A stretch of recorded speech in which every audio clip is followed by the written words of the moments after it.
Have you ever wondered if you're on the right path to salvation? In this impactful video, we will reveal the 8 types of people who, according to spiritual and religious teachings, are at risk of never being saved. Prepare yourself for a deep and revealing journey that could change your life forever. Don't miss the chance to find out if you, or someone you know, are in spiritual danger. Watch until the end and see how to avoid these fatal mistakes. Salvation is a central concept in many spiritual and religious traditions. It represents the liberation of the soul from the cycle of suffering and sin, leading it to a state of eternal grace. But what exactly does it mean to be saved? For many, salvation is linked to the belief in a divine power that offers redemption and eternal life. In Christianity, for example, salvation is achieved through faith in Jesus Christ, who, according to the Bible, died for the sins of humanity, offering everyone a chance for reconciliation with God. In other traditions, such as Buddhism, salvation can be seen as the liberation from the cycle of reincarnation and suffering, achieved through spiritual awakening and following the Eightfold Path. In Hinduism, salvation is called moksha, the release from the cycle of birth and death, obtained through spiritual knowledge and union with the divine. Regardless of the religion or belief, salvation implies a profound transformation, where the individual turns away from practices and thoughts that distance them from the divine. It is a continuous process of purification and spiritual growth, requiring introspection, repentance, and a genuine will to change. For some, salvation is an unmerited gift offered by a supreme being out of pure grace and mercy. For others, it is a personal achievement, the result of diligent efforts in following sacred teachings and spiritual practices. Either way, the quest for salvation is a path that each must tread individually, but whose principles can be found in ancient scriptures and traditions. Salvation, therefore, is not just a final destination but a state of being that influences how we live our lives here and now. It is a call to action, an invitation to transformation, and a relentless pursuit of a deeper connection with the sacred. It challenges us to examine our lives, our choices, and our hearts, always seeking to be more aligned with the spiritual values we profess. So, as we continue our journey, keep in mind that salvation is both a goal to be reached and a journey to be lived. It calls us to be better, to live with purpose, and to seek truth in all things.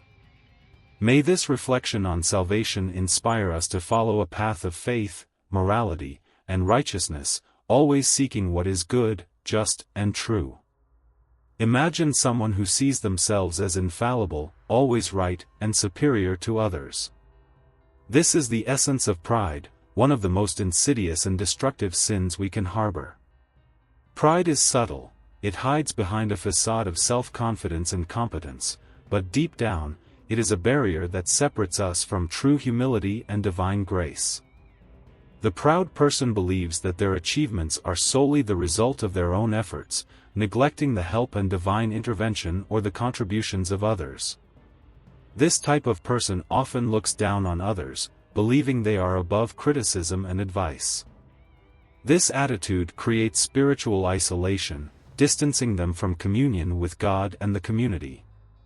However, the scriptures repeatedly warn us about the dangers of pride. The Bible, for instance, teaches that God resists the proud but gives grace to the humble. Pride blinds a person to their own faults, making repentance and the search for correction difficult. It is a poison that contaminates the heart and mind, keeping us away from salvation. But how do we recognize pride in ourselves? It can be difficult because the proud often refuse to admit their faults. A clear sign is the inability to accept constructive criticism or the tendency to always justify their actions, even when they are wrong. Moreover, the proud tend to exhibit a lack of empathy, disregarding the feelings and perspectives of others. Pride also manifests in the need for recognition and validation. Proud people incessantly seek praise and adulation, believing that their worth depends on the approval of others. This vicious cycle keeps them trapped in a state of constant comparison and competition, eroding their inner peace and spiritual connection. To combat pride, it is necessary to cultivate humility. Humility does not mean underestimating oneself but recognizing our limitations and the need for continuous growth. It means understanding that our achievements are partly the result of divine blessings and the support of others. It also means accepting our faults and being willing to learn from them. The practice of gratitude is a powerful antidote to pride. Thanking daily for the small and big things in our lives reminds us that we are not alone on our journey. Recognizing the value and contribution of others helps us remain humble and connected. Another essential tool is prayer. Asking God to help us identify and remove pride from our hearts is a crucial step. Prayer keeps us in a state of humility, constantly reminding us of our dependence on the divine. Finally, serving others is a practical way to combat pride. When we dedicate our time and resources to helping those in need, we learn to value the needs and feelings of others above our own. This act of altruism brings us closer to the true spirit of love and compassion that is fundamental to salvation. Remember, pride can be difficult to eradicate, but with awareness, effort, and divine help, it is possible to cultivate a humble heart. Humility opens doors to grace and salvation, allowing us to live in peace and harmony with God and those around us. The envious. We have all encountered this figure at some point in life. They are not just someone who desires what you have, they are someone who cannot stand to see you have what they do not. They observe your victories with critical eyes, your success with a mix of disdain and bitterness. But contrary to what many think, envy is not simply wanting something the other has, it is a deep dissatisfaction with oneself, projected onto the next person. Imagine that person who always seems to have a sharp opinion about your achievements. You buy a new car? They comment on the expensive maintenance. Get a promotion at work? They insinuate it was luck or favoritism. These attitudes are not just the result of a critical view but a burning desire to see you fail so they can feel a little better in their own mediocrity. Envy is a self-imposed prison. While you advance in life, achieving your goals, the envious remain stagnant, consumed by a cycle of comparison and resentment. They are always measuring their own happiness by the ruler of others' success and, inevitably, always feel lacking. With each of your achievements, the envious sinks a little deeper into their bitterness. But what makes the envious one of the people who will never be saved is their inability to recognize and work on their own weaknesses. Instead of using energy to grow and improve, they waste it trying to dim the shine of others. They become experts in highlighting the flaws of others, not to help, but to feel superior amid their own insignificance. And there lies the true danger of envy. It not only corrodes the soul of the envious but also poisons the surrounding environment. Such people create an atmosphere of toxic competition, where one's victory is seen as another's defeat. Instead of collaboration, we have rivalry. Instead of mutual support, distrust. Therefore, beware of the envious. They may be disguised as friends, colleagues, or someone close who seems to care. But deep down, they are waiting for any opportunity to diminish your achievements and satisfy their own wounded ego. Remember that true happiness and success come from within, not from validation or comparison with others. By recognizing envy and distancing yourself from it, you protect your peace and continue on your path of growth and accomplishments. The miser. He lives surrounded by riches, but his soul is devoid of generosity. His vault may be full, but his heart is empty. The miser is the one who obsessively accumulates material goods, always afraid of losing what he has. He sees the world as a place of scarcity, where every penny must be saved, every opportunity for gain must be seized, and every act of generosity is seen as a weakness or waste. You may have encountered someone like this. The one who always has an excuse not to help, even when clearly having the means to do so. He avoids any situation that might require a bit of his wealth, whether in the form of money, time, or effort. For him, giving is losing, and losing is something he cannot bear. Every request for help is met with a cold cost-benefit analysis, where the benefit never seems to justify the cost. But the miser does not realize that his miserliness isolates him. He distances himself from people because his fear of losing what he has is greater than his desire to connect with others. In his incessant quest for material security, he sacrifices relationships, moments of happiness, and peace of mind.